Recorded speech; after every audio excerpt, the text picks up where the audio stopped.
Hello, Assalamu alaikum. My name is Irfa Shaheen and I'm working as a Deputy Manager in Quality Improvement Patient Safety with Indus Hospital. तो आज हमारा जो topic है वो है quality concept in relation to infection prevention and control. ठीक है, अब जो हम उसमें जो कंटेंट पे हम बात करेंगे, ठीक है, कंटेंट हमारी पूरी प्रेजेंटेशन में आगे पीछे हो सकता है। The definition of quality, terms used in health care services in related to quality improvement cycle क्या होता है, principles of quality improvement, dimensions of quality in health care, stages of improving quality of healthcare facilities, quality improvement initiative with examples, right? Overall हम concept समझेंगे कि quality को हमने enhance कैसे करना है while we are working in infection control. अच्छा, क्वालिटी का मतलब क्या है? कोई लिखेगा जरा इधर कि क्वालिटी का क्या मतलब है? What do you understand by the quality? Quality is a performance according to standards. एक स्टैंडर्ड जो रिटन डाउन हो या जो आपके मतलब कॉन्सेप्ट में है, तो वो आपका एक क्वालिटी का एक मयार है। ठीक है, doing the right things the right way in the right on the right time. हम कहीं पे भी जाते हैं ना, we are always looking the quality services, चाहे हम हॉस्पिटल जाएं, चाहे हम कहीं अपना खाने के लिए जाएं, डाइन आउट के लिए जाएं, या हम कोई शॉपिंग के लिए जाएं, ब्रांड्स लें, कपड़ा लें या कुछ बैग्स लें, तो we are always looking quality. तो हेल्थ केयर में जब हम पेशेंट को डील करते हैं तो of course quality is very important. It is the most desirable outcome of intervention in terms of maximum well-being for the client, or considering क्या हम कंसीडर करते हैं कि रिस्क कम हो और बेनिफिट ज्यादा हो। क्वालिटी का एक कॉन्सेप्ट ये है, आपको गेन ज्यादा हो, लॉसेस कम हो। ठीक है, क्लाइंट सेटिस्फेक्शन इंक्रीज हो, जो भी चीज हम दे रहे हैं उसकी एफिशिएंसी हो, और इंडिविजुअल एंड सोशल बैलेंस हो। ठीक है, this is the mean of the quality. Quality की हम बात कर रहे हैं, हम हॉस्पिटल की बात कर रहे हैं, हम इन्फेक्शन कंट्रोल की बात करें, so this is very important कि क्वालिटी ऑफ हेल्थ केयर को हम अंडरस्टैंड करें। तो what is the quality of health care? A degree of performance in relation to defined standards, again standards, right, of intervention known to safe. ठीक है, quality ऐसा हो जो सेफ हो and have the capacity to improve the health within available resources. ठीक है, जो भी रिसोर्सेज है, हम हमेशा ये बात करते हैं ना कि हम रिसोर्स लिमिट एरिया में रहते हैं, तो हमको इस जो फैसिलिटीज अवेलेबल है, जो रिसोर्सेज अवेलेबल है, उन्हीं को यूटिलाइज करके क्वालिटी को क्रिएट करना है, सस्टेन करना है एंड देन इनहेंस करना है। स्टैंडर्ड्स क्या है? जो भी आपका रिटन पैरामीटर्स हैं in terms of policy, in terms of SOPs, ठीक है, उसके अकॉर्डिंगली आपने प्रैक्टिसेस करनी है। और स्टैंडर्ड्स कैसे होने चाहिए? क्लियर होने चाहिए, जो भी उसको रीड करे वो अंडरस्टैंड करें कि what you need to perform as per this statement, realistic and applicable हो। आपकी पॉलिसी में कोई ऐसा ना हो रिटर्न में जो आपके लिए करना या उस फैसिलिटी में करना मुमकिन ना हो। रिलायबिलिटी, कि वो बेस्ड ऑन साइंटिफिक रिसर्च या डेटा हो, इसीलिए हम हमेशा पॉलिसी में रेफरेंसेस देते हैं कि जो हम कह रहे हैं। For example, if I take the example of the hand hygiene, 5 movements की हम बात करते हैं, 5 मूवमेंट्स कहां से आए? WHO का रेफरेंस देते हैं हम। मेजरेबल, कि आप पॉलिसी के अकॉर्डिंगली अगर आप प्रैक्टिसेस को मॉनिटर करना चाहें तो you can do it.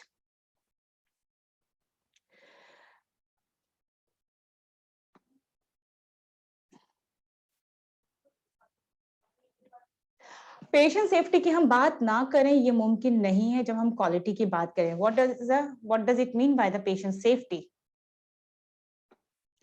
Patient safety is a healthcare discipline that emerged with the evolving complexity in the healthcare system. We knows कि अभी हॉस्पिटल की कॉम्प्लेक्सिटी बढ़ गई है। ठीक है, it aim to prevent and reduce the risk. Risk को prevent भी करना है, और अगर हम प्रिवेंट नहीं कर पा रहे किसी भी वजह से, तो उसका जो भी नंबर है उसको रिड्यूस करना है। ठीक है, रिस्क का, एरर का, हार्म का, that occurs to the patient during provision of the care in health care facilities. अच्छा, a cornerstone of the discipline is a continuous improvement. Continuous improvement, एक दफा कोई चीज करके उसको छोड़ नहीं देना है। जो हमने पहले बात की है कि quality which we need to develop, then sustain and then enhance or accelerate. तो accelerate वाली बात आ जाती है continuous improvement based on learning from the error and adverse event, कि जो गलतियां, जो मिस्टेक, जो इंसिडेंट्स जाने अनजाने में डेलिबरेटली और अनडेलिबरेटली होते हैं, we need to learn from them and we need to improve the quality. We need to identify the gaps और उसको कवर करना है। अच्छा, एरर और अगर हम हार्म की बात करते हैं तो I would like to share some of the data which was published by WHO के ये रिसेंटली पब्लिश हुआ है 13 सितंबर 2019। WHO ये कह रहा है कि 1 in every 10 patients is harmed while receiving a hospital care. The occurrence of the adverse event due to unsafe care is likely one of the 10 leading causes of death and disability across the world. 4 out of every 10 patients are harmed in primary and outpatient healthcare setting. Okay, the cost of associated with medication error has been estimated at US 42 billion annually. More than 1 million patients die annually from the complications due to surgery. ठीक है, और being infection control, the most important thing which is related to us, the healthcare associated infections की उन्होंने बात की है कि 100 में से हर 10 पेशेंट जो है वो हॉस्पिटल एडमिट होने के बाद उसको हेल्थ केयर एसोसिएटेड इन्फेक्शन हो रहा है। This is the recent data which I just share for your information. अच्छा, lean. Do you have idea about the lean? If you have idea, so you can write in the chat. What does it mean by the lean? Lean means लीन में बहुत सारे principles, बहुत सारे tools include हैं, ठीक है, to identify and remove the waste to increase the process velocity. अब ये वेस्ट मेडिकल वेस्ट, ये नॉन मेडिकल वेस्ट की बात नहीं हो रही। वेस्ट हम कहते हैं ना बहुत सारी दफा कि it's wastage of the time, wastage of the resources, wastage of the energy. तो ये क्वालिटी की जब हम बात करते हैं तो हम इन सारी वेस्टेज को देखते हैं। क्या आपका वेटिंग टाइम ज्यादा है, क्या आपका प्रोडक्ट वेस्ट हो रहा है, क्या आपका टाइम वेस्ट हो रहा है, क्या आपकी एनर्जी वेस्ट हो रही है, क्या आपका कोई और टाइप ऑफ रिसोर्स जो है वो ड्यूरिंग यूटिलाइजेशन वेस्ट हो रहा है, उसका इफेक्टिव रिजल्ट नहीं आ रहा है उसके यूज का। सो लीन बेसिकली इस पे बात करता है कि you need to identify the waste and you need to identify the reason कि वो वेस्ट क्यों हो रहा है, कौन से टाइप का वेस्ट हो रहा है, और उसको आप अपनी प्रोसेस को की एक्सेलेंसी को कैसे बढ़ा सकते हो। सो मैं कुछ टूल्स शेयर करूंगी आप लोग के साथ।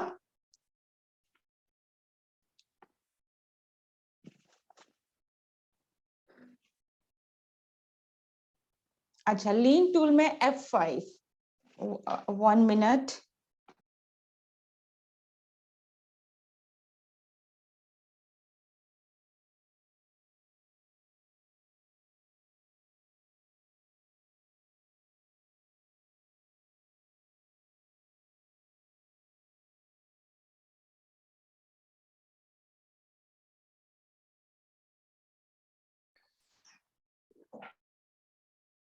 अच्छा, 5S, 5S क्या है?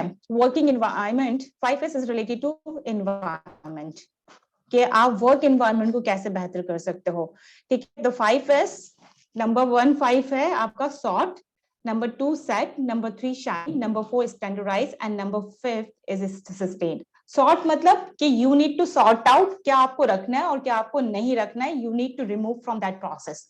सेट, जिस तरीके से आपको उसको अकॉर्डिंगली सॉर्टिंग करके, क्या आपने ये वाला जो कॉलम है ये इसी तरीके से रखना है, रेड वाला जो है रेड में जाएगा, ग्रीन वाला ग्रीन में जाएगा, पॉलिसी पॉलिसी फोल्डर में जाएगा, प्रोसेस फ्लो वाले फोल्डर में जाएंगे। That's part of the sort and setting. Shine के अगर हम डिपार्टमेंट की बात करें, need to be clean, organise and free from of dust. Standardise के आपके एक स्टैंडर्डाइज फॉर्मेट है, जैसे अभी हमने कहा कि पॉलिसी वाले जितने भी फॉर्मेट होंगे वो पॉलिसी वाले फोल्डर में जाएंगे, फ्लो प्रोसेस वाले जितने भी फॉर्म्स होंगे या पेपर्स होंगे वो आपका फ्लो प्रोसेस वाले फोल्डर में जाएगा। ठीक है, तो हर जगह के काम के तरीके होते हैं। ठीक है, सस्टेन कि उस प्रैक्टिसेस को everyday, weekly, monthly and yearly maintain रखना उसी गाइडलाइन पर, उसी स्टैंडर्ड पर, that's called sustain. Okay, can you give an example of the 5S? Please write down in text. I did not receive any single text. क्या example हो सकती है 5S की? One of our crash card. This is one of the example of the 5S. क्योंकि हमारे crush card में हर चीज organise होती है ना, हम सॉर्ट करके रखते हैं कि मेडिकेशन है तो वो एक तरफ रखना है, टैबलेट है तो वो दूसरी तरफ रखना है, हाई अलर्ट मेडिकेशन का एक अलग पोर्शन होता है उसमें हाई अलर्ट मेडिकेशन रखते हैं, ठीक है। डिस्पोजेबल का अलग सेक्शन होता है तो डिस्पोजेबल हम वहां रखते हैं। ना सिर्फ ये सॉर्ट करते हैं, ये एवरीडे हम इसको सेट करते हैं, ठीक है, हर टाइम इसको हम क्लीन रखते हैं, और इसका एक स्टैंडर्डाइज फॉर्मेट है जो कि फॉलो करते हैं हम पूरी ऑर्गेनाइजेशन में, और ये practice every day, weekly, monthly, yearly maintain रहती है। तो this is one of the example of 5S। ठीक है, एंडोन क्या है? एंडोन इज अलार्मिंग situations और alarming conditions, the visual response जिसपे आपका होता है, जनरेट होता है। So visual response react system for the flow that indicates the services is required, alert when assistance is needed and empower operate to stop the production process या आपका जो भी है रिस्पॉन्स, ठीक है। अब हर एरिया में, हर ऑर्गेनाइजेशन में डिफरेंट टाइप के एंडोन सिस्टम होता है। हॉस्पिटल्स में हमारे पास कौन सा अलार्मिंग सिस्टम है? ये एंडोन सिस्टम है। रैपिड रिस्पॉन्स टीम, यस, अगर हम उनको कॉल देते हैं तो, ठीक है। कोड ब्लू अगर अनाउंसमेंट होती है, ठीक है, कोड ब्लू अगर हम कोड ब्लू की अनाउंसमेंट होती है कि code blue is announce for this area, तो this is one of the andon system, ठीक है। पेशेंट की call back, one is the andon system, ठीक है। नेगेटिव प्रेशर डिवाइस बहुत सारी ऑर्गेनाइजेशन में लगे होते हैं, जिससे पता चलता है कि इसका पिस्टल जो है वो 2.5 या 0.5 है या नहीं है, और अगर वो कहीं पे चेंज हो रहा होता है तो या तो वो अलार्म करता है या उसका कलर चेंज हो जाता है। This is one of the andon system. Bottleneck analysis क्या है? Basically identify which part of the process limits the overall amount of performance, ठीक है। आप अपना राउंड कर रहे हो या ऑब्जर्वेशन कर रहे हो और आपको पता चलता है कि हमारा परफॉर्मेंस का जो आउटकम है वो उस तरीके से नहीं आ रहा है जिस तरीके से हमको चाहिए। So you are identifying the reasons, you are making a investigation in detail, ठीक है। तो जो भी आपको इन्वेस्टिगेशन में चीज फाइंड आउट होती है, 1 और 2, it can be a bottleneck analysis and the reasons, ठीक है। मैं यहाँ पे अपनी एक स्लाइड शेयर कर रही हूँ जिसमें like for example I did one of the project जिसमें मैं ये कह रही हूँ कि मेरा शायद वैप रेट बढ़ रहा है, ठीक है। I had some data, right. और जब मैंने अपना ऑडिट किया या मैंने इन्वेस्टिगेट किया, I found the bottleneck here. Like मैं ये कह रही हूँ कि ओरल हियर जो है वो नॉर्मल उससे हो रहा है, माउथ वॉश से हो रहा है, ठीक है। या एक और रीजन जो मैंने आइडेंटिफाई किया है कि जो HME फिल्टर या हम बैक्टीरियल फिल्टर लगाते हैं, एक तो उसका कॉन्सेप्ट नहीं है अमंग हेल्थ केयर वर्कर्स, दूसरा ये कि वो उसको कितने टाइम पे चेंज होना चाहिए, 48 आवर्स पे चेंज होना चाहिए या 24 आवर्स पे चेंज होना चाहिए या 72 आवर्स पे चेंज होना चाहिए। When I conduct the interview I get कि कुछ को मालूम है कुछ को नहीं मालूम है, ठीक है। या सक्शनिंग जो वो कर रहे हैं तरीके से वो ठीक नहीं है, they are not performing the suctioning in a describe method, ठीक है। So whatever the bottleneck analysis के दौरान आपको जो भी रीजन होते हैं वो आपका आइडेंटिफाई होने पे वो आपको बोटलनेक एनालिसिस में का पार्ट होता है एक तरह से, कि आप वो रीजन आइडेंटिफाई करते हो कि वो एक रीजन या वो 2 रीजन जिसकी वजह से आपको ओवरऑल परफॉर्मेंस नहीं आ रहा होता है। अच्छा, गैम्बर क्या है? कि gemba means you need to come out from your office and go to floor and make your observations and conduct the interview from the staffs, ठीक है। अब हैंड हाइजीन कंप्लायंस हम मॉनिटर करते हैं, we need to go to on floor, ठीक है। Hand hygiene पढ़ाने के बाद उनके कॉम्पिटेंसी उनको करवाने के बाद वी कैन नॉट सेट, ठीक है। अगर हमको हैंड हाइजीन कंप्लायंस चाहिए, so every month we are going for making a audit of the hand hygiene, और फिर हम उसी के बेसिस पे अपना डेटा बनाते हो। तो this is a part of one of the gemba, ठीक है। इसी तरीके से हम वेस्ट मैनेजमेंट का ऑडिट करते हैं, तो उसमें भी हम जाके फ्लोर पे जाके देखते हैं कि लोग जो हमारे हेल्थ केयर वर्कर्स हैं वो किस तरीके से वेस्ट जनरेट कर रहे हैं, उसको किस तरीके से डिस्पोज कर रहे हैं, और बाज़ दफा हम उनसे पूछते भी हैं कि आपने ये वेस्ट जो है इसमें क्यों डाला है, या आपने शार्प जो है वो शार्प में क्यों नहीं डाला है, या आपका शार्प बॉक्स किधर है। तो उसके बेसिस पे हम अपनी रिपोर्ट तैयार करते हैं, ठीक है। सो गैम्बा इज कि you need to come out from your office and go on floor, make observation and take interview and talk with the staffs. Kaizen लोगों ने सुना होगा, ठीक है। काइजन क्या है? Kaizen is a continuous improvement है, ठीक है, कि आपने उसको कंटिन्यूसली करना है। और ये क्या है? पार्टिसिपेटरी प्रॉब्लम सॉल्विंग प्रोसेस है, कि ये एक बंदा नहीं करता है इसमें, ठीक है। A strategy where employees work together proactively to achieve regular incremental improvement in the process, ठीक है। और इसमें लोग इन्वॉल्व होते हैं, single person can not do.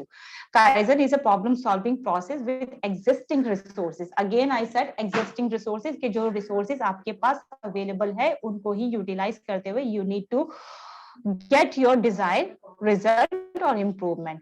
Kaizen can help a hospital to create continuous quality improvement to meet in external client satisfaction and expectation, ठीक है। I'll say कि not only external clients, even के जो आपके internal clients से जज़ाकल्लाह, so what, ठीक है। तो आपको इंटरनल क्लाइंट्स की भी जो एक्सपेक्टेशंस है उसको भी मीट करना होता है being infection control. KPI, key performance indicator. I need to have some examples from all of you. Please write down the examples. KPI क्या है? Key performance indicator is a measurable value that demonstrate how effectively a company or department is achieving a key business objective.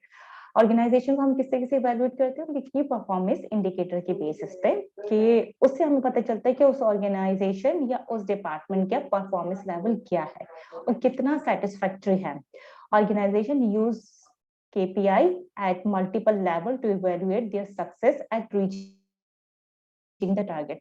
हम ये कहते हैं ना कि हमारा 80% patient satisfaction level जो है वो हाई है, या हमारा पेशेंट सेटिस्फेक्शन लेवल जो है वो 80% हाई है। तो दिस इज योर KPI, कि आप उसको डेटा के साथ रिप्रेजेंट करते हो। इन्फेक्शन कंट्रोल में कौन से KPIs बनते हैं या बना सकते हैं हम? Please right. कोई नहीं लिखेगा? 65 ऑडियंस में से कौन लिखेगा कि हमारे पास इन्फेक्शन कंट्रोल में कौन कौन से KPIs बनते हैं?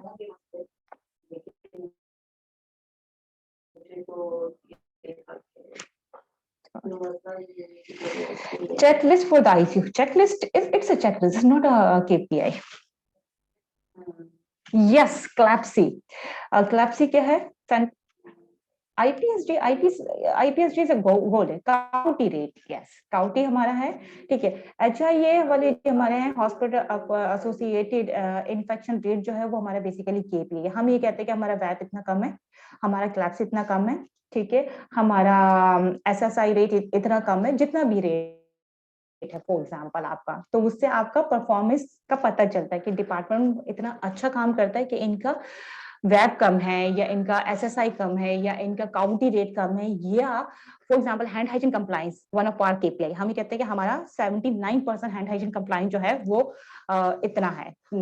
अगर आप उसको कैटेगराइज वाइज भी बनाते हो, डॉक्टर्स का अलग, नर्सेस का अलग, so you can use as a KPI। जैसे वेस्ट मैनेजमेंट, ठीक है, नीडलिस्टिक इंजरी, आप बोलते हो कि नीडलिस्टिक इंजरी हमारे पास मतलब साल में 2 ही रिपोर्ट हुए, तो what ever the rate and percentage you can apply the formula and you can get, ठीक है। तो ये हमारे सारे KPIs होते हैं जो कि मंथली हम बनाते हैं, और इन्हीं के बेसिस पे हम अपने परफॉर्मेंस को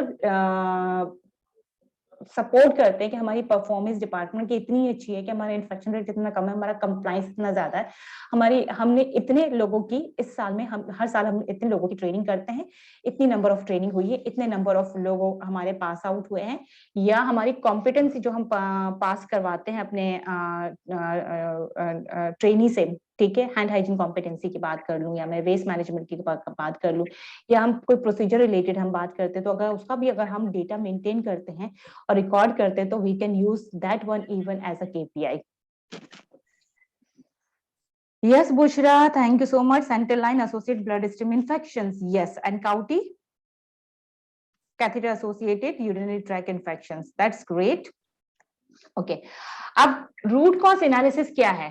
बेसिकली रूट कॉज का मतलब ये कि you are identify the reason of the problem, ठीक है, the problem solving method है ये, that focus on resolving the underlying problem instead of applying the quick fix, ठीक है। हम इसमें क्विक फिक्स की बात नहीं करते कि बस आप अभी फिक्स कर दो, ठीक है। हम ये देखते हैं कि इसके ग्राउंड में क्या इश्यूज हैं, that only treat immediately symptoms of the problem, कि अगर आप क्विक फिक्सिंग करेंगे तो जो आपको उस वक्त सिम्टम्स नजर आ रहे हैं आप उसी को रिजॉल्व कर पाओगे, लेकिन वो कंटिन्यूसली या ओवरऑल वो प्रॉब्लम खत्म नहीं होगा, ठीक है। आप जस्ट उसको कवर अप करोगे फॉर द क्विक फिक्स, लेकिन जब आप उसके रूट्स पे काम करोगे, डेप्थ में जाके काम करोगे, डीप इन्वेस्टिगेशन करोगे, तो जो बैक पे जो रीजन उस वक्त नजर नहीं आ रहे थे, जब आप उसको आइडेंटिफाई करोगे, so that will be considered as a root cause analysis. हम करते हैं रूट कॉज एनालिसिस। कोई सिचुएशन बताइए जिसमें हम रूट कॉज एनालिसिस करते हैं।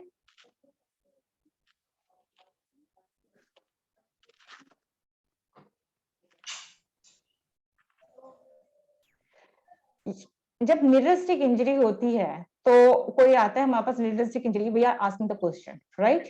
सो we are trying to identify the reason कि उसको क्यों मिररिस्टिक इंजरी हुई होगी। इसी तरीके से अगर हम किसी यूनिट में जाते हैं, हमको लगता है कि जी वेस्ट ओवरफिल है in central universe, yes very good, in central universe we are, जितने भी इंसिडेंट्स होते हैं हम उसको रूट कॉज एनालिसिस करते हैं, ठीक है। अब सेंट्रल इवेंट हो या वो आपका कोई भी इंसिडेंट्स हो, जब भी किसी डिजीज की आउटब्रेक होती है, यस बिल्कुल, जब हमें हमें लगता है कि हमारे पास डिजीज का आउटब्रेक हो गया है, हमारे पास फॉर एग्जांपल डायरिया के पेशेंट बहुत ज्यादा आ रहे हैं, या हमारे पास जो है SSI का रेट बहुत बढ़ रहा है, ठीक है, तो उस पर भी हम रूट कॉज एनालिसिस करते हैं और हम रीजन आइडेंटिफाई करते हैं। It can be one reason, it can be more than one reason. Yes, I agree with you, ठीक है, कि जो भी डिजीज इन्फेक्शन का आउटब्रेक होता है तो उस पर भी हम रूट कॉज एनालिसिस करते हैं। I do agree with you, ठीक है। तो यहाँ तक मेरे ख्याल की चीजें समझ आ गई हैं। अच्छा, अब रूट कॉज एनालिसिस में बहुत सारे टूल्स होते हैं, ठीक है, लाइक कोई इवेंट जिसमें पेशेंट हार्म हो, यस एग्री, अगर कोई इवेंट जिसमें पेशेंट हार्म होता है तो उसमें भी हम रूट कॉज एनालिसिस करते हैं। अब रूट कॉज एनालिसिस के बहुत सारे टूल्स हैं। नंबर 1 टूल्स, मैं इसमें भी सारे टूल्स नहीं शेयर करूंगी, कुछ टूल्स आपके साथ शेयर करूंगी जो शायद आप यूज करते भी हो अभी करंटली या फ्यूचर में आप कर सकते हो। 5 वाइज के 5 वाइज के क्या रीजन हुआ होगा, क्यों क्यों क्यों क्यों क्यों, ठीक है। अब मैंने अपने ही एक प्रोजेक्ट का 5 वाइज का एक सैंपल आपके साथ शेयर किया है कि मैंने अपना एक 6 सिग्मा के लिए अपना प्रोजेक्ट किया था, तो मैंने यहाँ पे 5 वाइज लिखे हैं कि why hand hygiene and PP using practice are not up to the mark. एक मुझे ये देखना है, why has the hand hygiene compliance are not satisfactory in the night shift, ठीक है। why is the patient head's elevations is not maintained in the night shift। तो आप तरीके से अपने जो भी इंसिडेंस है या जो भी आपका जिस पे भी आप रूट कॉज एनालिसिस करने जा रहे हो, you can make your 5 whys और more than 5 whys, but definition is mention कि एटलीस्ट ये 5 वाइज होने चाहिए आपके, ठीक है। और उसी पे फिर आपने रीजन आइडेंटिफाई करना है। सेकंड टूल है हमारा फिश बोन डायग्राम, जिसको हम कहते हैं इशिका डायग्राम भी। इसमें हम कॉज एंड इफेक्ट हम पे काम करते हैं, ठीक है। ये बहुत सारे आप में से बहुत सारे लोगों ने बहुत सारे टाइम पे किया भी होगा, ठीक है। कि अगर फॉर एग्जाम्पल बढ़ रहा है तो उसमें जो चीजें हैं वो क्या होंगे, तो मदर नेचर जो कि एनवायरमेंट से रिलेटेड है, material, method, measurement, machine and man power, 6M utilise होते हैं फिश बोन डायग्राम में। अगर आप डायग्राम के इसके सैंपल देखोगे तो उसमें बहुत सारे होंगे, लेकिन निबोश या आपका जो है ओशा बेसिकली वो कहते हैं कि you need to use 6M in fish bone diagram, ठीक है। मदर नेचर की बात करूं, फॉर एग्जांपल अगर मैं कहती हूँ कि मेरा एयरबोन इन्फेक्शन बढ़ा है, तो क्या मेरा ह्यूमिडिटी मेंटेन नहीं है, क्या मेरा नेगेटिव प्रेशर मेंटेन नहीं है, it will be considered as a mother nature into environment. Material, क्या मेरा डिवाइस ठीक नहीं है, क्या मेरा हीपा फिल्टर काम नहीं कर रहा। मेथड, फॉर एग्जाम्पल अगर मेरे स्टाफ जो है वो पेशेंट को जा रहे हैं तो क्या उनकी टेक्निक ठीक नहीं है पीपी पहनने की, उनको मालूम नहीं है, या उनकी ट्रेनिंग नहीं हुई है, मेरे पास मैन पावर कम है, तो इसीलिए वो एक स्टाफ जो है वो इन्फेक्टेड और नॉन इन्फेक्टेड दोनों पेशेंट को देख रहा है, ठीक है। मशीन की मैंने ऊपर बात कर ली। मटेरियल आपका for example negative pressure device, machine में आपको नेगेटिव प्रेशर डिवाइस आ जाएगा, ठीक है, या आपका हीपा फिल्टर आ जाएगा। मटेरियल में आप ये कहते हो कि भाई N95 मास्क इतने नहीं है, पीपी की क्वांटिटी इतनी नहीं है, हैंड हाइजीन जो रिसोर्सेज वो हमारे पास शॉर्ट है, ठीक है। मेजरमेंट इज डिपेंड कि आप कहाँ पे मेजरमेंट कर सकते हो। लाइक फॉर एग्जांपल मैं अगर कोई और इंसिडेंट्स पे काम कर रही हूँ और मुझे ये लगता है कि जी मेरे स्टाफ को वाइटल साइन लेना ही नहीं पता है, या मेरे स्टाफ को ये जो लैब इन्वेस्टिगेशन हो रही है इसके पैरामीटर्स ठीक नहीं है। तो इस द फिश बोन डायग्राम में जितने भी आप कॉजेस डालोगे, it will B depend on your findings and on your incidents.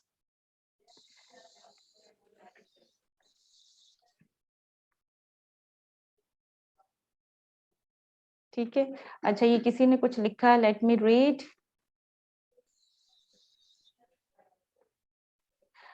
Positive patient has STG, उसकी लाइन में डिस्कार्ड करवानी है या अलग से वॉश करवा सकते हैं, और मैम उसका इंस्ट्रूमेंट भी ओटी भी एक, मतलब I could not understand basically. अच्छा मैम हमारे पास HIV पॉजिटिव पेशेंट, अच्छा मैम हमारे पास HIV पॉजिटिव पेशेंट है।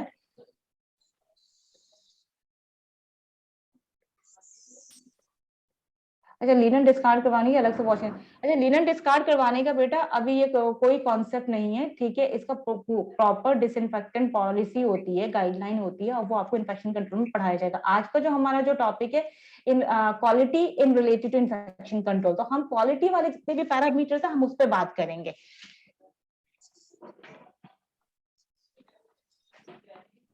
ठीक है, अच्छा दूसरा जो हमारा रूट कॉज एनालिसिस का एक और टूल है वो है ट्री डायग्राम। ट्री डायग्राम के डिफरेंट तरीके हैं, आप इस तरीके से भी बना सकते हो, ठीक है, आप एक प्रॉब्लम को लेके उसके मल्टीपल कॉजेस बना आइडेंटिफाई करते हो। यहाँ पे मैंने अपना एक सैंपल मैं आपके साथ शेयर करती हूँ जो मैंने अगेन उसके लिए किया था। मैं ये कह रही हूँ, नीचे अगर आप देखें मेरा ये पूरा जो ट्री डायग्राम है वो बिल्कुल ट्री के शेप में बना है, और मैं नीचे से स्टार्ट किया कि नंबर ऑफ वैप मेरा बढ़ रहा है और मेरे पेशेंट जो है वेंटिलेटर के साथ ज्यादा दिन रहते हैं। क्यों, रीजन क्या है, इट क्या नमूनिया डेवलप करता है पेशेंट मेरा, इसलिए। ठीक है, वैप की बात कर रही हूँ तो ऑफकोर्स आईसीयू पेशेंट की बात है जो कि सेडेट होंगे, ठीक है। अच्छा अब नमूनिया क्यों हो रहा है, क्योंकि लोअर रिस्पिरेटरी इन्फेक्शन हो रहा है। लोअर रिस्पिरेटरी इन्फेक्शन क्यों हो रहा होगा उनको, क्योंकि वो जो मैंने रीजन आइडेंटिफाई किया, एस्पिरेट हो रहा है कर रहे हैं वो, एक रीजन ये, दूसरा अकोमोडेशन ऑफ प्रूलेंट सिक्रेशन हो रहा है। अब एस्पिरेशन के अलग रीजन आइडेंटिफाई किए, अकोमोडेशन ऑफ प्रूलेंट सिक्रेशन के अलग रीजन आइडेंटिफाई किए। सो you can write your causes and reasons of the problem in a T diagram in a different way, कि आप वर्टिकल चला सकते हो, आप ऊपर से नीचे की तरफ जा सकते हो, नीचे से ऊपर की तरफ आ सकते हो, इट्स अप टू यू। ठीक है, जब आप, अच्छा अब कहने का मकसद ये है कि आप टी डायग्राम की बात करें या आप फिशबोन डायग्राम की बात करें, या जो हमने पीछे और कौन से देखे थे, ठीक है, या 5 वाइज की बात करें, तो जब भी आप रूट कॉज एनालिसिस करें आप कुछ भी एक मेथड यूज कर सकते हैं, it's up to you which one you would like to use, किसमें आपको आसानी होती है, ये किसमें आप ज्यादा अपना डेटा को अच्छे से रिप्रेजेंट कर सकते हो। फिर आप कर लेते हो तो आपने अपना डेटा प्रेजेंट करना होता है, तो उसके लिए आपके पास पैरेटो चार्ट है, ठीक है, ग्राफ पे आप कर सकते हो, चार्ट पे कर सकते हो, रन चार्ट कर सकते हो, आप हिस्टोग्राम कर सकते हो, कंट्रोल चार्ट कर सकते हो। जब हम सिक्स सिग्मा के प्रोजेक्ट करते हैं तो उसमें हम कंट्रोल चार्ट या पैरेटो चार्ट पे हम पे ज्यादा काम करते हैं। सिंपल तरीके से इनिशियल स्टेज पे आई सजेस्ट कि आप अपना डेटा जो है वो 400 ग्राफ में करें, फिर आहिस्ता आहिस्ता आप उसमें एडवांसमेंट लेकर आए, जो आप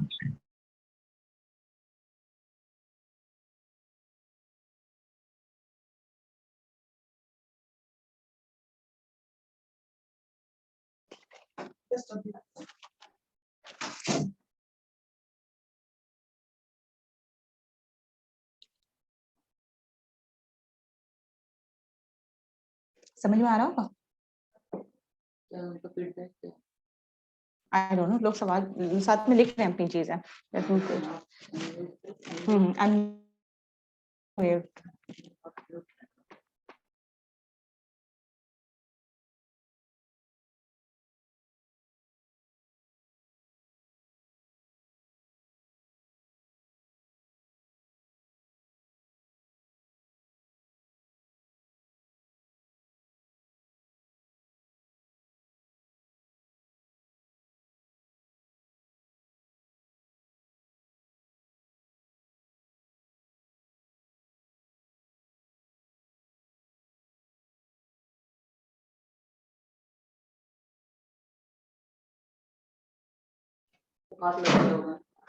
अच्छा जी, तो हम बात ये कर रहे थे कि आपको जो भी टूल समझ में आता है रूट कॉज एनालिसिस का, आप उसको यूटिलाइज करें अपना डेटा रिप्रेजेंट करने के लिए, और उसके बाद फिर आप जब आप उस पर काम कर लेंगे और आपने अपना वो बनाना है, डेटा बनाना है, तो डेटा के लिए जो भी आपको चार्ट आता है सही से बनाना, समझ में एक्सप्लेन करना, तो आप वो वाला चार्ट यूज कर सकते हैं।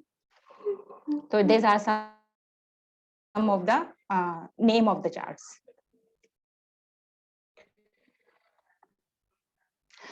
अच्छा, अब हम बात करेंगे risk and opportunities. This is very important part of quality, right? Risk and opportunity की जब हम बात करते हैं तो हम रिस्क एंड हजार्ड्स की बात करते हैं। तो हजार्ड क्या है? Hazard is something that can cause harm, ठीक है। वो यहाँ मैंने कुछ एग्जांपल्स भी दिए, electricity, chemicals, working up a ladder, noise, keyboard, bully at work place और स्ट्रेस, ठीक है। अब ये क्या है? ये हजार्ड्स है। ये क्या करते हैं? इंसान की सेहत को या चीजों को या प्रॉपर्टी को या प्लेस को ये हार्म कर सकती है ना। तो वो हार्म जो होता है बेसिकली रिस्क होता है, ठीक है। Risk is the chance, can be high और कैन बी लो, ज्यादा हार्म हो सकता है, कम हार्म हो सकता है, that any hazard will actually cause a somebody harm, ठीक है। लाइक फॉर एग्जांपल हम बात करते हैं कि जी हम रोज रोड पे निकलते हैं, एक्सीडेंट का हमें रिस्क है ना, ठीक है। और क्यों है? व्हीकल की वजह से है, ठीक है, ट्रांसपोर्ट की वजह से। अब वो ज्यादा इंजरी भी हो सकती है, कम इंजरी भी हो सकती है, फिजिकल हैजार्ड भी हो सकता है, बिल्कुल सलमा, यू आर राइट, ठीक है। खराश भी लग सकती है और हेड इंजरी भी हो सकती है, फ्रैक्चर भी हो सकता है, और हो सकता है कि एक्सीडेंट हो और आपको खराश तक ना आई हो, ठीक है। हैजार्ड हुआ है, ठीक है, इंसिडेंस हुआ है, लेकिन आपको एक खराश भी नहीं आई है, इट्स मींस एक भी रिस्क नहीं हुआ है, ठीक है। तो that's any examples of hazards and risk, guys, example. और क्या एग्जांपल हो सकता है हमारे पास हेल्थ के सेटिंग में हैजार्ड एंड रिस्क की?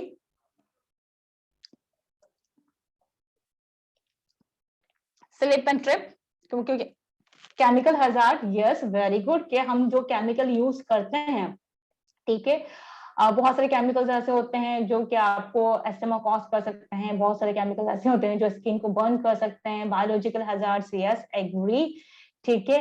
Electrical hazard, mechanical hazard, very good, so you have the ideas.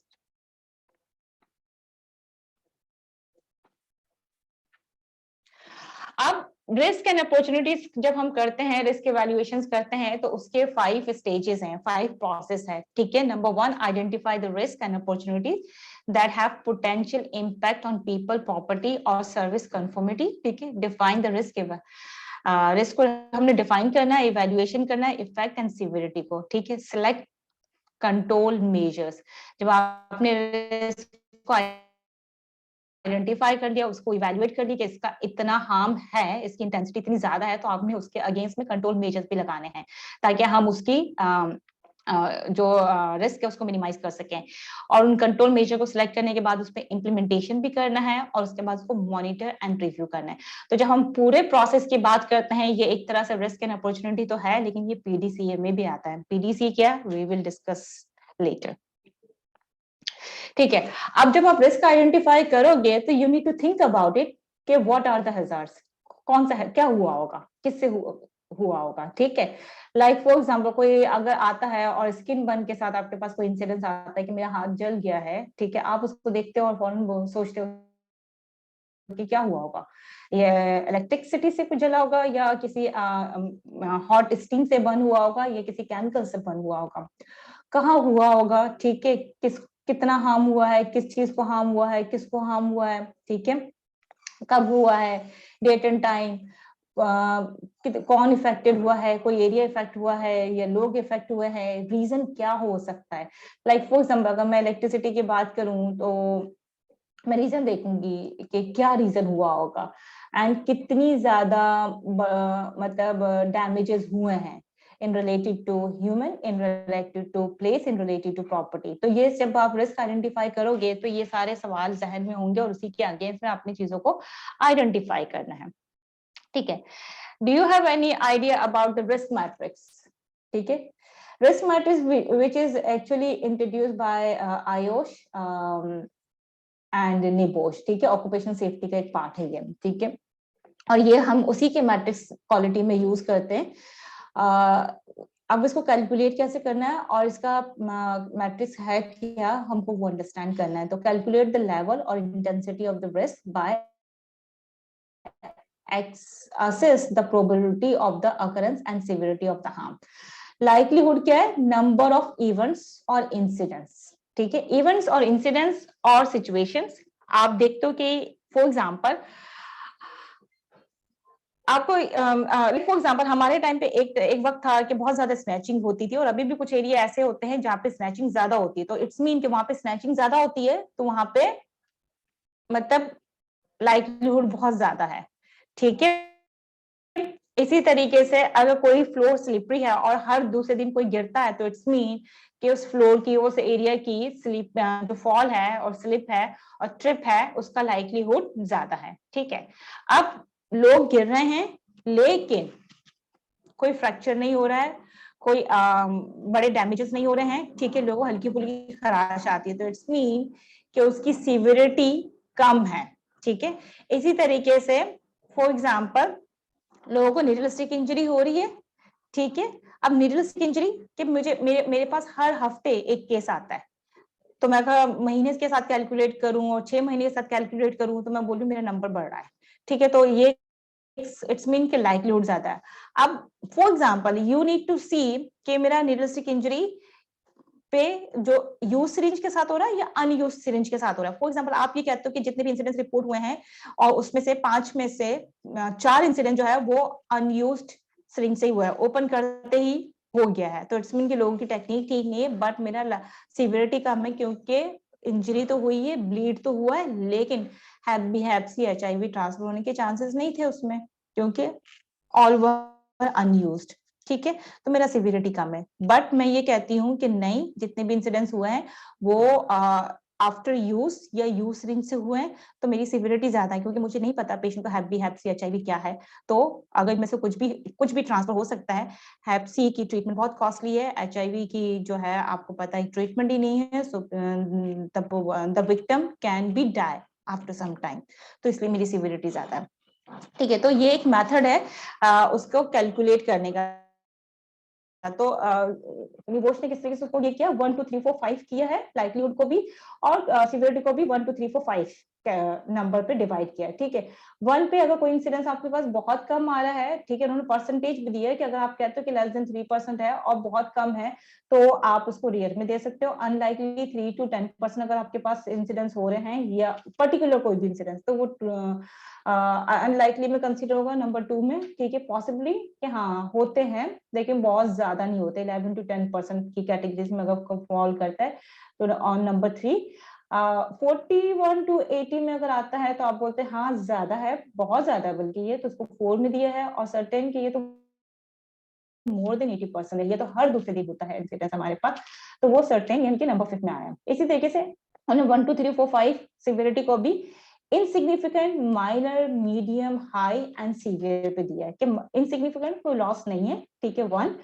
Minor yes है, ठीक है, मीडियम बहुत ज्यादा लॉस है, हाई ज्यादा से मतलब 50% से ज्यादा है, और सिवियरिटी 80% से ज्यादा है, ठीक है। तो इस तरीके से हमने वो किया। अब जो भी इंसिडेंस आप कैलकुलेट, हम इसको एक एग्जांपल भी करेंगे ताकि यू विल अंडरस्टैंड, ठीक है। अब इसका फार्मूला क्या है, लाइक फॉर एग्जांपल मैं ये कहती हूँ कि मेरा नीडल स्टिक इंजरी की हम बात करते हैं। फॉर एग्जांपल मेरा नीडल स्टिक इंजरी जो है मेरे एरिया में हर हफ्ते तो नहीं आता है, महीने में अगर मैं डेटा देखूं तो महीने में एक केस रिपोर्ट होता है, और ऑल्टरनेटिव होता है, ठीक है। तो 6 महीने में 3 केसेस रिपोर्ट हुए हैं, तो चलो मैंने इसको 3 पे किया, लेकिन सारा जो है मेरा अनयूज सिरिंज के साथ था, ठीक है, तो इसलिए मैं सिवियरिटी इसकी हाई रखूंगी, तो इसलिए मैंने उसको सिवियरिटी में 5 दिया है। तो 3 × 5 कितना हो जाएगा मेरा 25, राइट। तो फॉर्मूला ये है कि आप सिवियरिटी या कॉन्सिक्वेंस को लाइक्लीहुड के साथ या तो मल्टीप्लाई करें तो आपको टोटल नंबर आ जाएगा, या आप उसको प्लस करें तब आपका टोटल नंबर आ जाएगा। ठीक है, जो आयोश है, निबोश है, वो मल्टीप्लाई करने का फॉर्मूला देता है, बहुत सारी जगहों पे इसको प्लस वाला भी फॉर्मूला है। So whatever the formula you would like to continue you can do it, लेकिन जो भी नंबर आएगा वो आपका फिर उस तरीके से सिवियरिटी की कैलकुलेशन होगी। होप कि यहां तक सबको समझ में आ गया। ठीक है, अच्छा, अब लाइक्लीहुड को हमने इस तरीके से मैंने वहीं पे एक्सप्लेन कर दिया था कॉन्सिक्वेंस और लाइक्लीहुड को, तो मैं इस स्लाइड में नहीं करूंगी। अब आपने करना है एक्शन प्लान। ठीक है, एक्शन प्लान में हम क्या करते हैं कि हम देखते हैं क्या हम रिस्क को अवॉइड कर सकते हैं या उसको मिटिगेट कर सकते हैं, कि खत्म कर सकते हैं, या रिस्क इतना कम है कि कोई बात नहीं, उसको हम एक्सेप्ट कर सकते हैं। ठीक है, तो उस हिसाब से आपने जो आपकी कैलकुलेशन आई है, फॉर एग्जाम्पल अगर आपका रिस्क की कैलकुलेशन आई है 1 to 3, तो ठीक है, मीन कि आपका रिस्क मतलब हार्म इतना ज्यादा नहीं है, आप उसको एक्सेप्ट करो। ठीक है, ये इतना तो होगा, लेकिन you need to monitor and review कि वो आपका लो से मीडियम में कन्वर्ट ना हो। तो इसी तरीके से जो मीडियम में आ रहा है, ठीक है, जनरली एक्सेप्टेबल है, लेकिन आपने इसमें कंट्रोल लगाने हैं कि आप उसको देखते रहो, मॉनिटर करते रहो, डॉक्यूमेंट करो और रिव्यू करते रहो कि वो मीडियम से हाई में कन्वर्ट ना हो। लेकिन जो हाई है उस पर आपने इम्प्लीमेंटेशन इमीडिएटली लगाने हैं, क्योंकि अगर आप नहीं लगाओगे तो वो आपका, क्योंकि यहाँ पे हाई का मतलब ये है कि ये आपके लॉस कर रहा है in terms of property, in terms of life, loss या डैमेजेस कर रहा है। हाई में ज्यादा डैमेजेस वाली बात है, एक्सट्रीम में लॉस वाली बात है। लॉस का मतलब ये है कि आपकी प्रॉपर्टी या प्लेस या आपकी लाइफ जो है या बॉडी पार्ट आपको लॉस हो रहा है, तो इसमें इमीडिएट एक्शन की रिक्वायरमेंट है। ठीक है, हम एक एग्जांपल भी करेंगे ताकि हमको समझ में आए कि रिस्क हमने अपने एरिया पे मॉनिटर कैसे करना है। रिस्क जो है वो आपके क्वालिटेटिव भी हो सकते हैं और क्वांटिटेटिव भी हो सकते हैं। रिस्क की वैल्यूएशन जब आप करते हो, लाइक फॉर एग्जांपल आप कहते हो कि लोगों का बिहेवियर ठीक नहीं है, ठीक है, लोगों का कम्युनिकेशन ठीक नहीं है, तो आप इसको क्वांटिफाई नहीं कर सकते हो। So it can be consider as qualitative risk assessment. ठीक है, लेकिन आप कहते हो कि मेरा इन्फेक्शन रेट बढ़ रहा है, मेरा वेब रेट बढ़ रहा है, मेरा हैंड हाइजीन कंप्लाइंस कम हो रहा है, ठीक है, मेरा इंसिडेंस रेट बढ़ रहा है, और या मेरा न्यूरोस्टिक इंजरी का रेट बढ़ रहा है, तो ये आपका क्वांटिटेटिव है, जिसको आप नंबर या न्यूमेरिकल में क्वांटिफाई कर सकते हो। ठीक है, रिप्रेजेंट कर सकते हो आप उसको।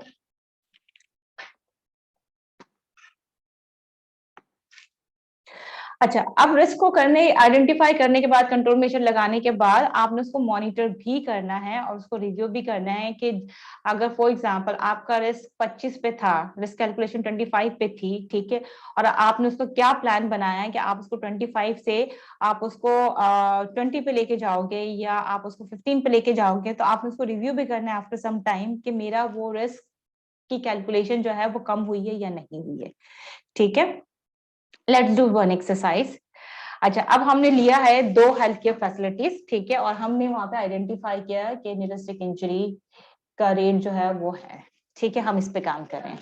ठीक है, अब न्यूरोस्टिक इंजरी का कॉन्सिक्वेंस सिवियरिटी मैंने 5 दिया है। क्यों दिया है? क्योंकि मैं ये कह रही हूँ कि न्यूरोस्टिक इंजरी अगर किसी को भी होता है तो hep B hep C HIV transfer हो सकता है, क्योंकि अभी हम तो पहले से काम कर रहे हैं ना, प्रोएक्टिव।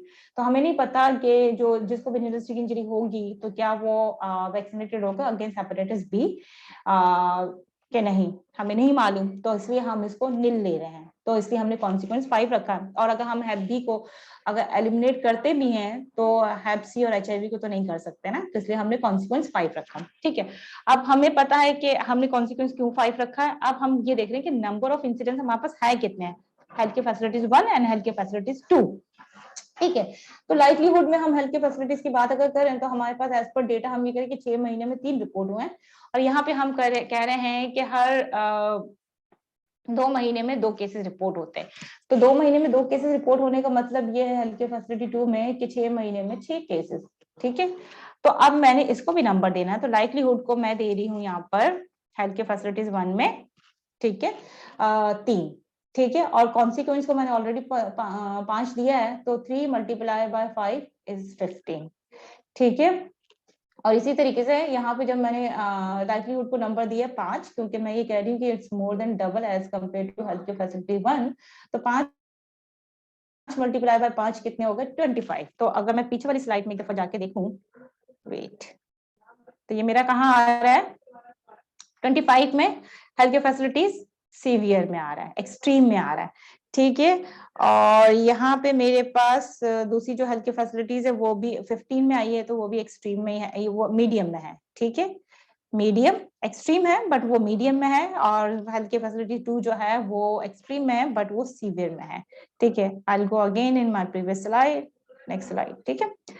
तो यहाँ तक हमने देखा था। अब हम रूट कॉज एनालिसिस कर रहे हैं कि मैं रीजन ढूंढ रही हूँ, क्या रीजन है कि इनके पास 3 रिपोर्ट हो रहे हैं, मैं ये कह रही 3 भी क्यों हो रहे हैं, ठीक है। तो मुझे ये पता चला कि यहाँ बाकी सारी चीजें ठीक है, वेस्ट मैनेजमेंट प्रोटोकॉल भी ठीक है, वेस्ट मैनेजमेंट रिलेटेड सप्लाईज भी ठीक है, लेकिन जब भी इनके पास जिस टाइम पे भी न्यू स्टाफ का एक जंक आता है, तब इनके पास न्यूरोलॉजिक इंजरी का रेट बढ़ता है, क्योंकि उस वक्त उनकी ट्रेनिंग नहीं हुई होती है हेल्थ केयर फैसिलिटीज में। मैंने ये आइडेंटिफाई किया, हेल्थ केयर फैसिलिटीज में मैंने ये आइडेंटिफाई किया कि ट्रेनिंग इश्यूज भी है यहाँ पे, ठीक है। ऑनगोइंग ट्रेनिंग की यहाँ पे जरूरत है, shortage of as per round और इन्वेस्टिगेशंस, ठीक है। या रूट कॉज एनालिसिस मैंने ये देखा कि sharp containers on end of available नहीं रहते हैं, शॉर्टेज रहती है, ठीक है। या फिर बिजी डे होता है या वर्कलोड होता है, या तो पेशेंट का लोड ज्यादा होता है या पेशेंट के लोड के हिसाब से नंबर ऑफ स्टाफ कम है, ठीक है। तो ये डिपेंड करेगा, ये कोई फिक्स रूट कॉज एनालिसिस नहीं है कि हर एक को यही रूट कॉजेस मिलेंगे, it can be different as per your investigations, right. अब मिटिगेशन प्लान क्या है, क्योंकि यहाँ मैं अब मिटिगेशन प्लान में as per root cause analysis ही डालूंगी। अब मेरा मिटिगेशन प्लान क्या है कि चूंकि नए स्टाफ आते हैं तो इसलिए उनको ट्रेन होने की जरूरत है और उनकी प्रैक्टिसेस को ऑब्जर्व करने की जरूरत है कि ट्रेनिंग के बाद वो उसी तरीके से प्रैक्टिस कर रहे हैं क्या नहीं कर रहे हैं, ठीक है। यहाँ मैंने डाला है कि ट्रेनिंग भी करनी है हेल्थ केयर फैसिलिटीज 2 के लिए, स्टाफिंग प्लानिंग भी करनी है कि अगर स्टाफ शॉर्ट है तो वो बढ़ाया जाए, अगर वर्कलोड है तो उसके हिसाब से भी स्टाफ बढ़ाया जाए। सप्लाई वाला भी मसला है मेरे पास, क्योंकि मैंने कहा कि ऑन एंड ऑफ शॉर्टेज रहती है, ठीक है। एंड मुझे फिर इन सारी चीजों के बाद ऑब्जर्वेशन की भी जरूरत है कि क्या ये सारी चीजें स्ट्रीमलाइन हो गई हैं या नहीं हुई हैं।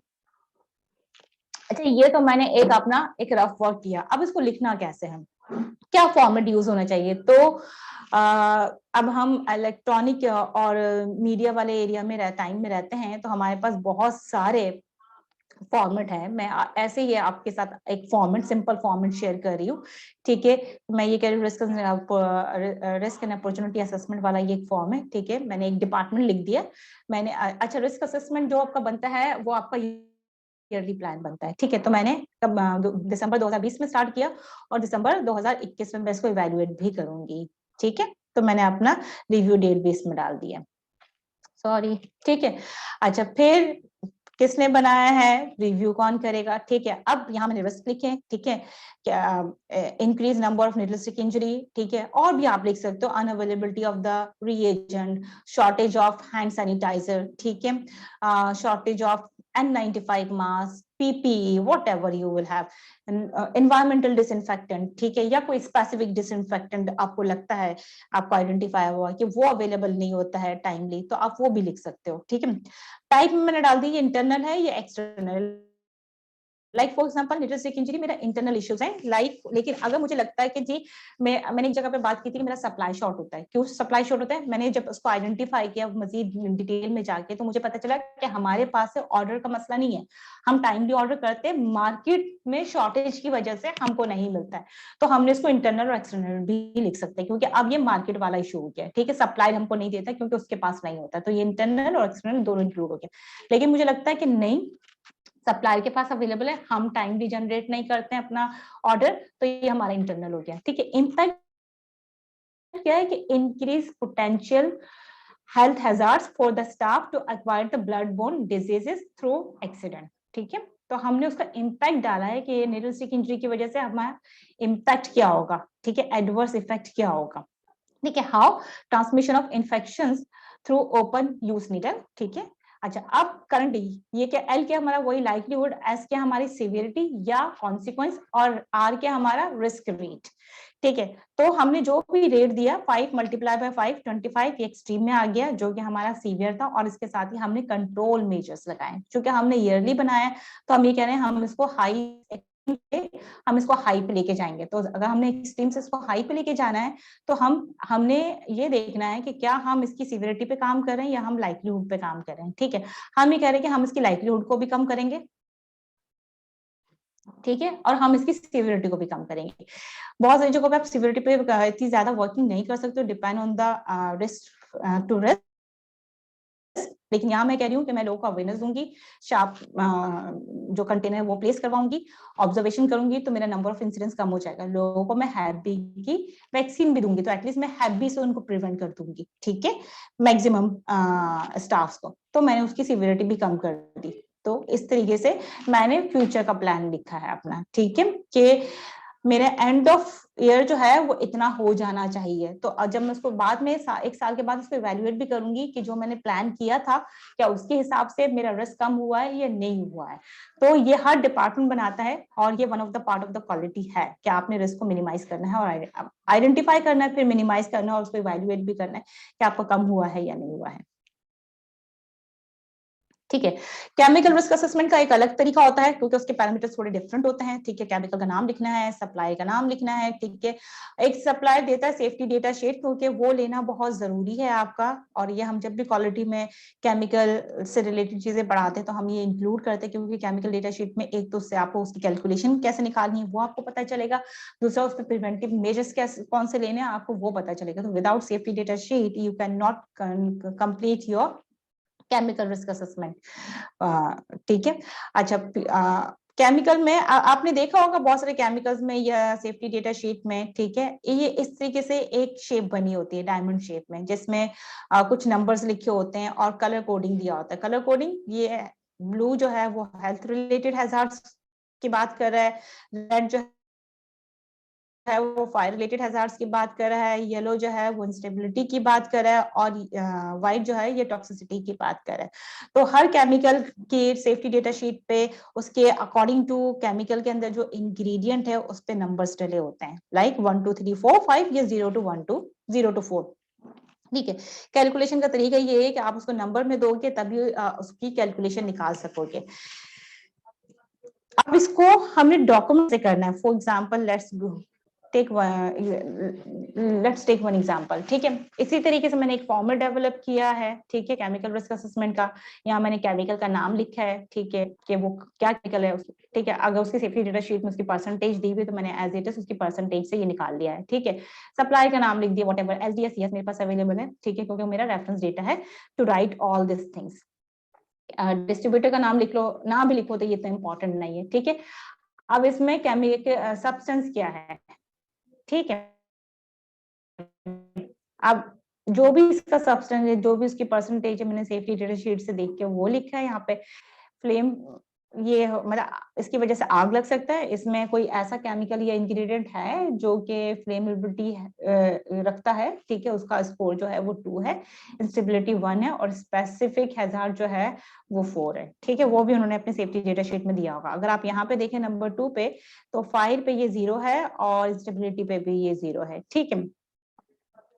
अब risk score, yes, risk score मैंने इस तरीके से वो किया है, एक्सपोजर स्कोर, ठीक है, हैजार्ड स्कोर, एक्सपोजर स्कोर, के एक्सपोज कितना हो रहा है वो मैं अपने इंसिडेंट्स को देखते हुए। अगर फॉर एग्जाम्पल मैं एक पर्टिकुलर फ्लो साइटोमेट्री में काम कर रही हूँ तो मैं ये देखती हूँ कि मेरे यहाँ पे जितने भी लोग ये काम कर रहे हैं तो साल में 1 या 2 इंसिडेंट्स हुए हैं, ठीक है। तो मैंने वो इंसिडेंट्स डाला है यहाँ पे, और उस 2 को फिर मैंने रिस्क स्कोर के साथ मल्टीप्लाई किया है, ठीक है, सीवियरिटी के साथ मल्टीप्लाई करते हुए मैंने इसका वो निकाला है। अच्छा, अब मैं इसको किस तरीके से निकाल रही हूँ कि मैं ये कह रही हूँ कि 2 इंसिडेंट्स हुए हैं लेकिन हाँ मेरे पास कुछ नहीं हुआ है, ठीक है। देखिए, अब इसका मैंने रिस्क कैसे निकाला है, मैंने यहाँ पे दिया है 2 एक्सपोजर स्कोर को। आफ्टर लुकिंग माई इंसिडेंस रेट, मैं ये कह रही हूँ मेरे पास साल में 2 हुए हैं या 6 महीने में 2 हुए हैं, इसलिए मैं इसको 2 स्कोर कर रही हूँ। मैं ये समझ रही हूँ ज्यादा नहीं हो रहा है। रिस्क स्कोर का मैट्रिक्स जो हमने पहले डिस्कस किया था, प्रोबेबिलिटी के नंबर ऑफ इंसिडेंट्स, ठीक है।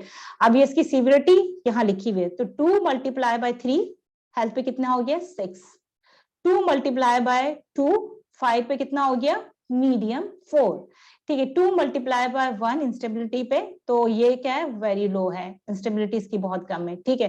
टॉक्सिसिटी इसकी बहुत ज्यादा है क्योंकि उन्होंने केमिकल जो सेफ्टी डेटा शीट जो थी इसकी एसिटिक एसिड पे 4 दी हुई टॉक्सिसिटी के लिहाज से, तो 2 मल्टीप्लाई बाय 4 ये 8, इट्स मीन कि इसकी टॉक्सिसिटी बहुत ज्यादा है, ठीक है। आई होप कि ये कैलकुलेशन आप लोगों को समझ में आई होगी। कंट्रोल मेजर्स मैंने खुद से नहीं लिखे हैं, जो सेफ्टी डेटा शीट में दिया हुआ है in terms of using, in terms of handling, in terms of dilution, in terms of storage, मैंने वहीं से ये लिखे हैं, ठीक है, क्योंकि वो मेरा रेफरेंस गाइडलाइन है यहाँ पे। होप कि ये आप लोगों को समझ में आया होगा कि ये किस तरीके से करना होता है। अच्छा, अब इन्फेक्शन कंट्रोल के साथ से क्या रिलेशन है, क्योंकि हम इन्फेक्शन कंट्रोल डिपार्टमेंट में काम करते हैं, तो हमारा अपना एक इन्फेक्शन कंट्रोल का एक रिस्क असेसमेंट होना चाहिए कि हम देखें कि हमारी कौन कौन सी चीजें ऐसी हैं जिसका हेल्थ पर या पेशेंट्स पर या इन्वायरमेंट पे या हॉस्पिटल पे इफेक्ट पड़ रहा है, ठीक है। इसी तरीके से हम चूंकि हाउसकीपिंग देखते हैं और हाउसकीपिंग वाले केमिकल बहुत ज्यादा यूज करते हैं, CSSD हम देखते हैं, तो अगर हमें इन सारी चीजों का आइडिया होगा, so we can guide them in the right way, ठीक है। अगेन यही रिस्क असेसमेंट का इवैल्यूएशन भी करनी है, ठीक है। आपने अपनी एक्टिविटी जनरेट की, रिस्क आइडेंटिफाई किया, रिस्क को एस्टिमेट करने के लिए आपने अपना प्लान बनाया, उसमें उसको एनालाइज किया, ठीक है, डिसीजन मेकिंग किया, उस पर इम्प्लीमेंट किया, मॉनिटर करना है और ऑडिट रिव्यू करना है, ठीक है, कि जितनी कैलकुलेशन आपने डाली है और जो मिनिमाइज करने के लिए आपने टारगेट रखा, तो क्या वो आपको टारगेट अचीव भी हुआ या नहीं हुआ, और अगर नहीं हुआ तो अगेन आपका प्रोसेस फिर से स्टार्ट होगा। अगेन ये रिस्क वाला जो पूरा प्रोसेस है, ये PDCA वाला भी पार्ट है। यहाँ तक कोई ऐसी बात जो आप लोगों को समझ ना आई हो, so you are most welcome to write in chat, ठीक है। क्वालिटी गोल हम बनाते हैं, ठीक है, या हम अपने डिपार्टमेंट का वे फॉरवर्ड बनाते हैं। हम हर साल का हमारा एक गोल होता है ना, हम अपनी जिंदगी के लिए भी गोल्स बनाते हैं कि हम अगले साल क्या करेंगे, ठीक है, अगले साल के हमारे क्या क्या गोल्स हैं। तो वो गोल्स हमने हर साल बनाने होते हैं, जिनको हम गोल्स कहते हैं या जिनको हम वे फॉरवर्ड कहते हैं। अब गोल्स कैसे होने चाहिए? स्मार्ट होने चाहिए, ठीक है। स्मार्ट क्या है कि स्पेसिफिक होने चाहिए, मेजरेबल होने चाहिए, अटेनेबल होने चाहिए, रेलेवेंट होने चाहिए और टाइम बाउंड होने चाहिए। क्या MS को सबमिट करनी है? आप अपना रिस्क असेसमेंट की बात कर रहे हो? देखिए, ये ऑर्गेनाइजेशन टू ऑर्गेनाइजेशन की बात होती है ना।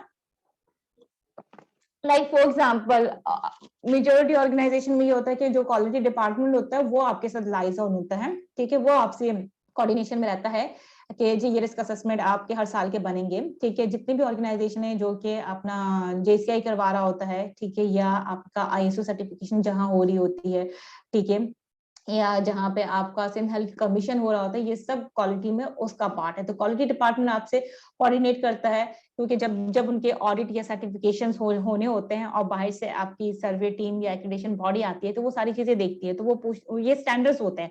अगर आप MSDS उठा के देखें तो उसमें क्वालिटी ऑब्जेक्टिव लिखे हुए हैं कि वो हर डिपार्टमेंट के होने चाहिए, रिस्क असेसमेंट हर डिपार्टमेंट का होना चाहिए। इसी तरीके से अगर आप सिंध हेल्थ की उसकी ISO की बात करें, ISO सर्टिफिकेशन की, तो उसका भी ये पार्ट है। तो ये बना के आपने हर साल रिव्यू करने होते हैं, अपडेट रखने होते हैं और क्वालिटी के साथ लाइजन कराने होते हैं। तो जब जब आपका ऑडिट होता है और ऑडिटर आता है, वो रिव्यू करता है कि जी आपके डिपार्टमेंट के वो कहाँ है, आपके स्टाफिंग प्लान कहाँ है, ठीक है, इसकी क्रेडेंशियल क्या है, ठीक है, इनके जॉब डिस्क्रिप्शन इनको दी है कि नहीं दी है, ठीक है, पॉलिसी प्रोसीजर दिखाइए, फॉर्म दिखाइए, डॉक्यूमेंट कंट्रोल है या नहीं है, रिस्क असेसमेंट दिखाइए, आपका इंसिडेंस रेट क्या है, आपके KPIs क्या हैं, तो वो सारी चीजें उसमें देखते हैं। तो पर्टिकुलरली MS को सबमिट कराने की इसकी जरूरत नहीं होती है। But I would like to know कि आप लोगों को रिस्क असेसमेंट का कॉन्सेप्ट समझ में आए। जब तक ये सारी चीजें आप लोग करोगे नहीं, इन फ्यूचर आप लोगों को एक्सपर्टीज नहीं आएगी। बट आज के सेशन का मकसद ये है, at least you need to understand the concept, ठीक है। अच्छा, अब हम बात कर रहे थे क्वालिटी ऑब्जेक्टिव्स की या वे फॉरवर्ड की। हम कह रहे थे कि ये स्मार्ट होने चाहिए। स्मार्ट का मतलब है specific, measurable, attainable, relevant and time bound. Specific मतलब हम बात को क्वालिटी ऑब्जेक्टिव बड़ा जनरलाइज लिख देते हैं ना, कि will conduct the training session for all. For all, for all means आप फॉर ऑल को कवर नहीं कर सकोगे ना। और फॉर ऑल को कब तक कवर करोगे? ट्रेनिंग किस पे करोगे? Will increase the satisfaction level. किसकी सेटिस्फेक्शन लेवल? ठीक है, कितना आप सेटिस्फेक्शन लेवल, किस पे सेटिस्फेक्शन लेवल, ठीक है। मेजरेबल, अगेन वो कि हर चीज मेजरेबल होनी चाहिए, राइट, अटेनेबल के सुनने में रियलिस्टिक लगनी चाहिए। कभी कभी मैं देखती हूँ लोगों के क्वालिटी ऑब्जेक्टिव लिखे होते हैं कि 92% और 95% hand hygiene compliance. Human behaviour को आप एक लाइन पे नहीं ला सकते हो, ठीक है। तो वो सारी चीजें जो ह्यूमन बिहेवियर से रिलेटेड है, आप जो आपका पैरेटो चार्ट है 2080 का कॉन्सेप्ट आपको रखना पड़ता है, ठीक है। आपको उसको मार्जिन देना पड़ता है। बिहेवियर आप सबको एक लाइन पे नहीं ला सकते हो, ठीक है। तो इसलिए अगर आप ये कहते हो कि जी हम 6 महीने में या 2 महीने में हम 500 स्टाफ को की ट्रेनिंग कर देंगे, तो इज इट पॉसिबल? सुनने में भी लगता है कि इट इज पॉसिबल, हो सकता है, या बस ऐसे ही लिख दिया है। तो वो जो सुनने में लगे कि हाँ ये पॉसिबल है, वही अटेनेबल है। जो सुनने में पढ़ने में ना लगे पॉसिबल है, वो अटेनेबल नहीं है, ठीक है। इसी से रेलिवेंट, कि रेलिवेंट चीजें होनी चाहिए। लाइक फॉर एग्जांपल, अगर यहाँ आप बात कर रहे हो कि स्पेसिफिक कि हम ट्रेनिंग कंडक्ट करेंगे ऑन हैंड हाइजीन, और फिर वहां आप कहते हो कि we need to install the negative pressure device, तो ये वाला उसके साथ रेलिवेंट नहीं कर रहा है, रिलेट नहीं कर रहा है। डिवाइस वाला तो हो सकता है कोई टेम्परेचर वाला कोई इशू होगा, तो इसलिए आपको डिवाइस की जरूरत है। हैंड हाइजीन में कौन सी डिवाइस की जरूरत है आपको? हैंड हाइजीन कंप्लायंस को इंक्रीज करने में या उसकी ट्रेनिंग सेशन की को बढ़ाने के लिए। टाइम बाउंड कब तक करोगे, ठीक है। 2000 दिसंबर के एंड में अचीव करोगे, जून 2022 में अचीव करोगे, ठीक है, अप्रैल 2020 में अचीव करोगे, ठीक है। फर्स्ट क्वार्टर तक कर लोगे आप, सेकंड क्वार्टर तक कर लोगे, ये थर्ड क्वार्टर तक कर लोगे। So that is a time bound. तो वो जो टाइम लिखते हैं हम, ठीक है, वो हमारा, हम कभी कहते हैं ना कि जी ये कोई हमसे पूछे कि जी आपने ये काम क्यों नहीं किया, ये मैं कर लूंगा, कब तक? सवाल ये होता है कब तक। वो जो कब तक है ना, वो हमारा टाइम बाउंड है बेसिकली। तो वो हमने अपने क्वालिटी ऑब्जेक्टिव या अपने वे फॉरवर्ड में लिखना है, ठीक है। तो अभी हमने लेना है टी ब्रेक। टी ब्रेक के बाद हम फिर इसका एक एग्जांपल्स हम समझते हैं और डिस्कस करते हैं, ताकि हमारा ये वाला भी कॉन्सेप्ट जो है क्लियर हो जाए। For the meantime, if you have any question, if you want to ask anything, you can. हमारे पास 2 मिनट हैं, 2-3 मिनट सवाल पूछने के लिए।